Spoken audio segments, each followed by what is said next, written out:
Crosstown Shootout. Let me ask you, 5 straight losses, again, Xavier, Elliott, and that 4-point play, under 15 seconds to go. Oh, yeah. How nervous were you? Did you think that they were going to be able to hold off Xavier? Xavier didn't give up. I mean, look, you know what kind of matchup you're going to get in that rivalry. Of course, it's just like any other rivalry. You know you're going to get each other's best. But that 4-point play with under 15 seconds to go, I thought, oh, man, that's going to be such a painful way to lose this game. I thought for sure Xavier had that momentum at that point. But good for Cincinnati, able to hold them off, snap that losing streak, remaining in the top 25 as a good win for Cincinnati in the Crosstown Shootout over the weekend. Fantastic win. It doesn't get better. It is and I saw people debating it online, what's Wes Miller's biggest win? And you can say BYU on the road. You can say Kansas in the tournament. You can say all that. I would argue that this is the biggest win. It's the most important win, maybe, I would argue, just because you have to beat this team. You have to beat the Xavier Musketeers eventually. It was ugly. I mentioned it early on in the show. They played horrible. The Bearcats played abysmal basketball for 90% of that game. They went up by, I forget what number they actually went up by in the second half, maybe 6 or 7. And I thought maybe there was a chance they covered that spread. But first of all, Vegas should be ashamed of themselves. I said it to Jacob. I said it to Casey. I said it to Reed. I said it to everybody I knew. Put your life on Xavier plus 8.5. That's far too many points. It's just too many points. But getting a win is all that I care about here. It's a good win. You beat Xavier. Xavier, when Zach Fremantle fired up that shot at the end to tie it, I thought that was going to be the end. I thought we died. Didn't go. For one time, it went our way. For one time, it went our way, and I'm happy to see that. Offensively, like I said, Jizzle James 0 for 11 from the floor. 0 for 11 from the floor. There was one point during the second half where Jizzle, Dan Skillings, and Simas, I want to say we're combined like 2 for 25, somewhere around that ballpark. And it just, when your best players don't show up, don't contribute, there's a 0.0% chance you win games. I don't know how they managed to win this game. And again, like I said earlier, it's a testament to how good this roster is.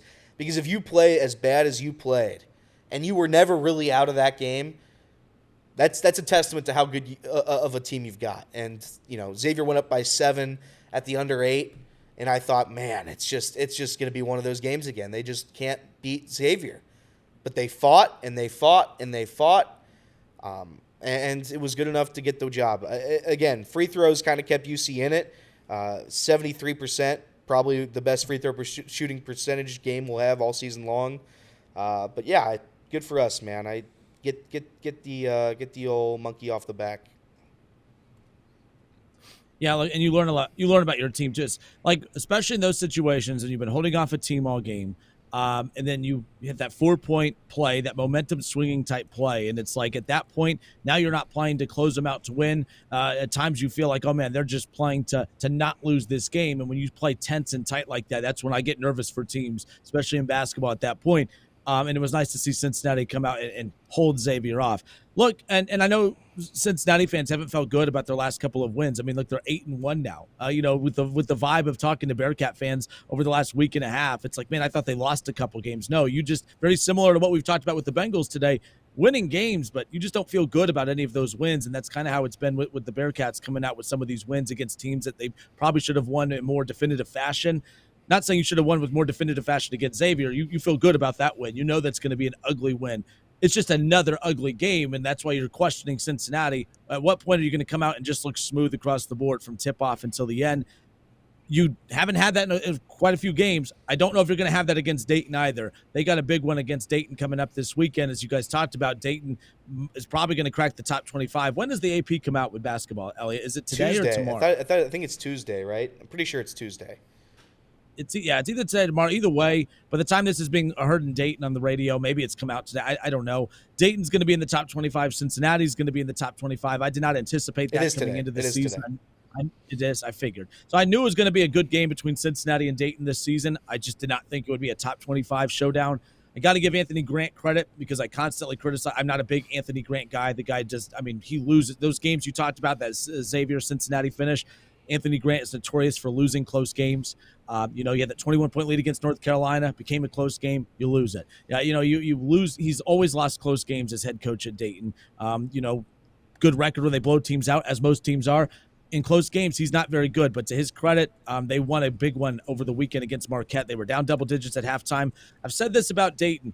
The best team they've had at Dayton in my lifetime is obviously that 2020 team with Obi Toppin. He had a superstar player with Ain't a no very stopping. good team around him.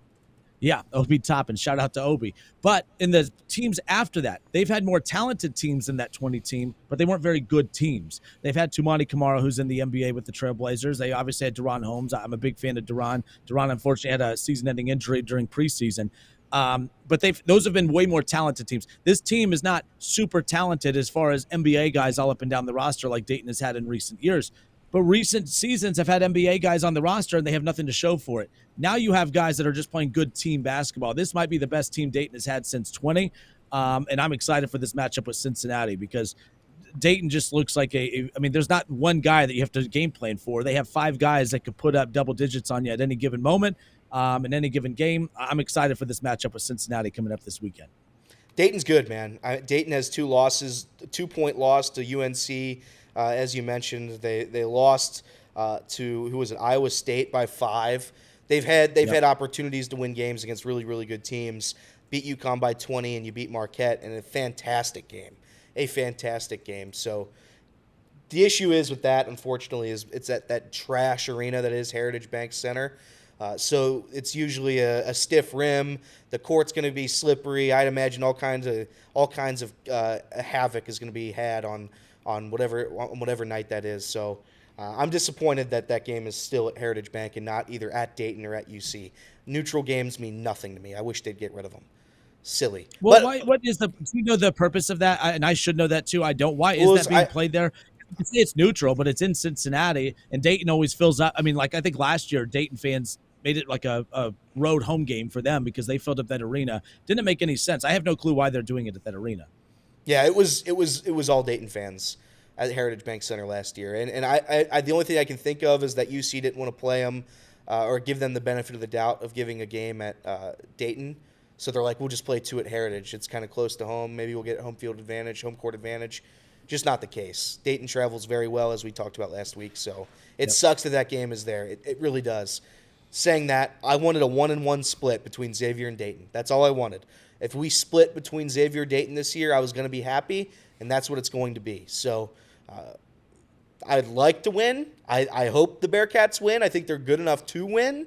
You get some momentum after a big win against Xavier, but I'm not going to sit here and say I feel confident about beating Dayton. I see a lot of people doing the Super Bowl, the Super Bowl conversation in the chat. UCU Super Bowl. Oh no, it's Xavier's Super Bowl. Why is that a bad thing? If you play a crosstown shootout rivalry between 2 teams in the same city, it should be both teams' Super Bowl. It should be the biggest game of the year for both teams and both fan bases. You should live and die by beating your rival that lives in your city. I don't know why that's viewed as such a negative in sports these days when people say regular season games, oh, that's your Super Bowl, you beat your rival, that means so much to you. Good. It should. That's what's great about college sports is rivalries matter more than any other level. I said it in the chat when they were arguing about this. I'm a UC fan. That is 100% the most important game on the schedule every single year. I feel no shame about it. I feel no shame that saying playing Xavier is without a doubt the most important game UC plays all year long. Sure, they play Kansas this year at home. That's going to be a great game. They play in the Big 12, which is the best basketball conference. I get it. But I want to beat Xavier. That's my rival. Ohio State gets Michigan. Yeah. Jacob was saying they should turn down a tournament invite because they lost to their rival. I love playing that game. I love the crosstown shootout. I love how much it means to UC. I love how much it means to Xavier. And again, I don't mean to do the whole Enquirer thing again. Despite what was written in the Enquirer, there is still that hatred.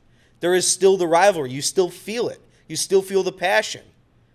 I want it to stay that way. I don't know why we have to. It's Xavier's Super Bowl. It's UC. It's both of our Super Bowls. It's the championship of the city. You play one championship of the city every single year. Xavier had won it 5 times in a row. I don't like to lose it. I don't want to lose it 6 times in a row. Winning that game meant a lot. It meant a lot. As ugly as they played, nothing else mattered. I think you saw the Wes Miller post-game speech, I imagine, on Twitter. But it was like, you guys couldn't make a basket. You couldn't shoot a free throw. You couldn't do anything. No layups, no dunks. You couldn't do anything right. You still win. That's what a good team does. They find good ways to win in games like that. So yeah, I'm very excited for the win. I don't know why everybody has to say it's this team's Super Bowl, that team's Super Bowl. The game doesn't mean anything to us. Big brother, little brother. It's a big game for all of us. So I don't know what the point of the argument is. It just upsets me, honestly. It's a nuisance. And when you lose and you turn around and you say, "Oh, that game doesn't matter," and then you win and it's the biggest thing in the world, that makes you look silly. And it really feels like both teams kind of do that, at least over the last couple of years. Xavier, whenever they win that game over the last 5 years, it's been, "Oh, who's the little brother now?" type of thing. This year they lose and it's, "Oh, on to the Big East, whoop-de-doo, and just another game." And UC fans for the last 5 years, it was, we have bigger games to play, and then now you win and it's, biggest thing in the world. And I think once both teams realize that it's okay for this game to mean a lot, that's going to be a huge thing for the Crosstown Shootout. Not to mention, both these teams are good. So it's like winning a tough road or home non-conference game, that means a lot down the stretch. It would have been a massive win for Xavier heading into their two toughest games of the season right now against UConn and Marquette. For UC, you played a trash non-conference schedule. You beat Xavier at home. You've done your job. That's a game when we get to March, the committee looks at that. That's why beating Xavier and Dayton is so crucial for the Bearcats, because the Big 12 is a gauntlet. If you're able to somehow survive at 500, maybe give or take a game, then you're going to be in the tournament because you win a game like Xavier at home. That's a massive game. Yeah, and the other thing too, I heard you guys' show on Friday when talking about, the rivalry, the hatred's gone, this, that, and the other.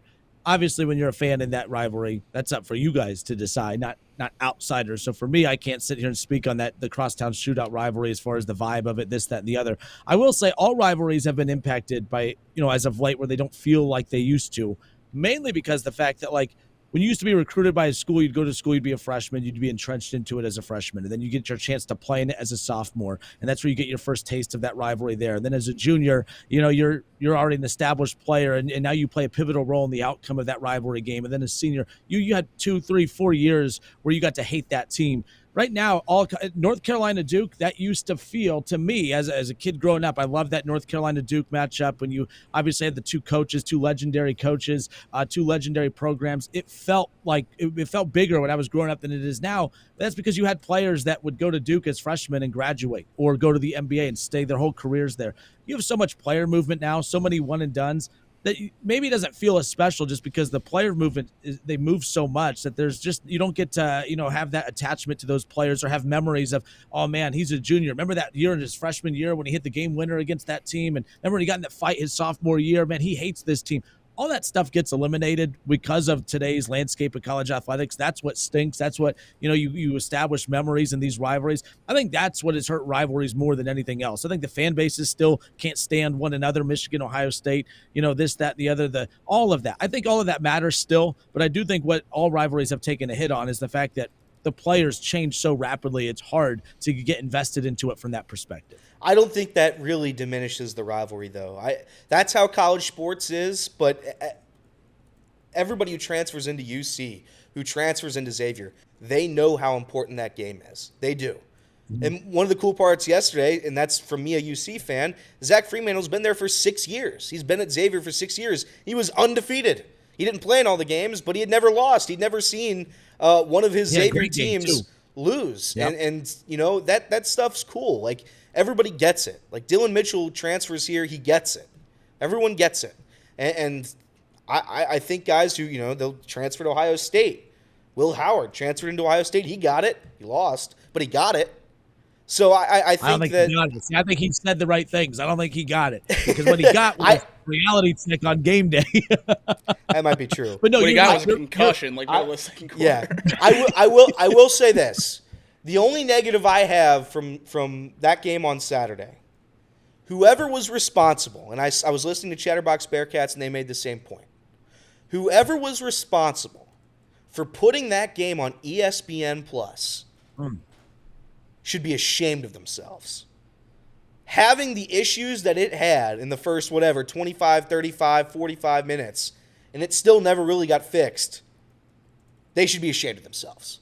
It's one of the best games in college basketball. There was a 50-point victory on ESPN live. I saw UC and Xavier fans talking about that. Like, you don't actually think they should have put that game over Auburn, Ohio State, right? I think they should have, yeah. No one cares about this game outside of the 275 loop. Yeah, but I also don't think anybody really cares about Ohio State basketball. Auburn's the number 3 ranked team in the country. I'm not talking about Ohio State. Sure, but do you want to see the number 2 team in the country destroy Ohio State, yes. which is not what happened. But granted, I don't want to see that. Well, right, because you live in Cincinnati. I think if you talk to people around the country, you'd rather see a marquee game between a Big Ten team and the top 5 team in the country. UCF Tulsa was on ESPN2. Is ESPN2 that much different than ESPN Plus? ESPN2 is on cable. Yeah, it's a massive difference. If you're on cable, relatively similar viewership numbers, I would assume. Doesn't matter. Maybe. I would say I would bet a large sum of money there would be more people watching UC Xavier if it was live on national television. It would just be a hunch for me, but that's what I at least think. That's at least what I. I would assume ESPN2 and ESPN Plus get relatively similar numbers. We'll see. I would say not. My dad didn't know how to turn on the game. My grandparents didn't know how to turn on the game. They had always watched in the past. So I think there are more people like my dad out there than not. So I'd imagine this ESPN Plus thing was because they don't respect UC, and that's fine. UC hasn't given them a ton to show for the past 6-7 years, so I get it. But UC Xavier not being on cable, whether that be the local providers, whether that be ESPN, whoever's decision that was, whoever was responsible for it, they should be ashamed of themselves. ESPN Plus is a garbage platform, absolutely terrible. The broadcasting's not as good. The cameras aren't as good. The quality isn't as good. ESPN Plus stinks. The fact that UC has to play games on ESPN Plus sucks, but that's the way the world is. So I'm not going to sit here and complain about it too much. I will just say, biggest game on the schedule for both these teams gets put behind a paywall, ESPN Plus. That's terrible.